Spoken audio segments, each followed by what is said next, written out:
យ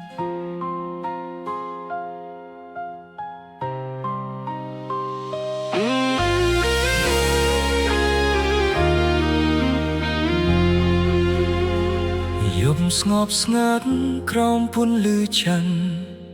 រូបពន្លឺតែដើរឆ្លងកាត់ក្នុងចិត្តស្នាមញញឹមដែលធ្លាប់ផ្ដល់ក្តីស្រមៃថ្ងៃនេះនៅសល់តែភាពស្ងៀមស្ងាត់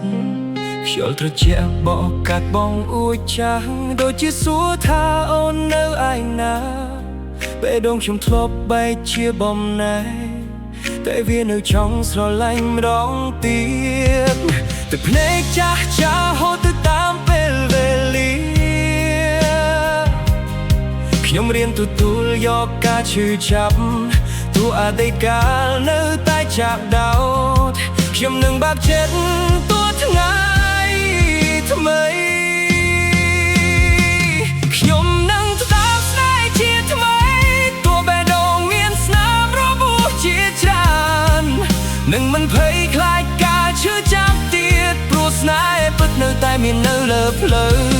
បើថ្ងៃណាមាននំម្នាក់ចូលមកកាន់ពីភពស្ងាត់របស់ខ្ញុំនឹងកាន់ដៃដោយភាពទន់ភ្លន់ហើយស្រឡាញ់ដូចជាលើកដំបូ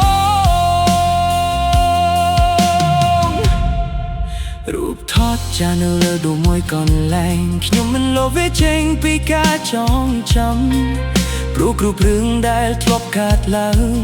បានបងរៀនឲ្យខ្ញុំចេះស្រឡាញ់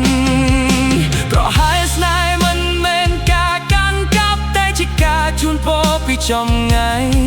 ហើយថ្ងៃមួយនៅពេលចិត្តជាសះស្បើយខ្ញុំនឹងញញឹមក្រោម